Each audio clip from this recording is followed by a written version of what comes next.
Good morning and welcome to the Daily Word from Pulaski Heights United Methodist Church. My name is Jay Clark and I'm one of the pastors on staff here. Today we continue looking at Philemon in the New Testament. It's just one chapter. It's a letter from Paul to Philemon. We started it yesterday, so you'll be able to go back and watch if you'd like. And we're going to continue looking at this one chapter all through the week. So moving on.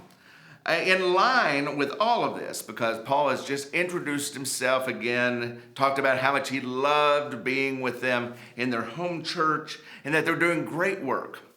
But now he has a favor, and Paul goes on to say, in line with all of this, I have to ask a favor of you.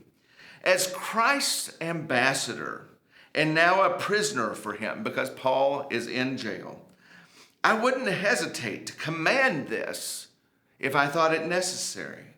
But I'd rather make a personal request. I'm appealing to you for my child, Onesimus, whose father I have become during my imprisonment. Formerly, he was useless to you, but now he is indeed useful, both to you and to me.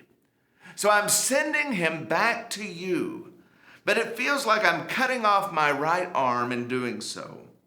I wanted to keep him with me so that he might be of service to me in your place during my imprisonment for the gospel. But I preferred to do nothing without your consent, in order that your good deed might be voluntary and not something forced. Perhaps this is the reason he was separated from you for a while, so that you might have him back forever. You're getting him back now for good. No mere slave this time, but a true Christian brother. That's what he was to me. He'll be even more than that to you. And we're going to stop there for just a second.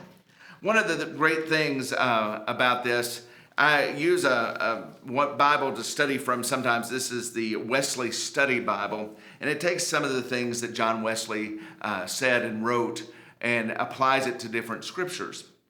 So one of the things that it mentions in here is how a grace-filled life is something of a life application.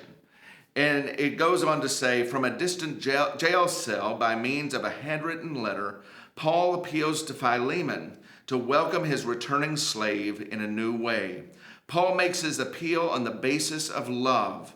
Because of love, Philemon is to treat the slave as his brother and not hold on to Onesimus' debts against him. Love frees Philemon to relate to the slave in ways other than what usually is expected or according to the law. Love is the lens through which the Christian looks at relationships and rules. Let me say that one more time. Love is the lens that the Christian looks at relationships and rules.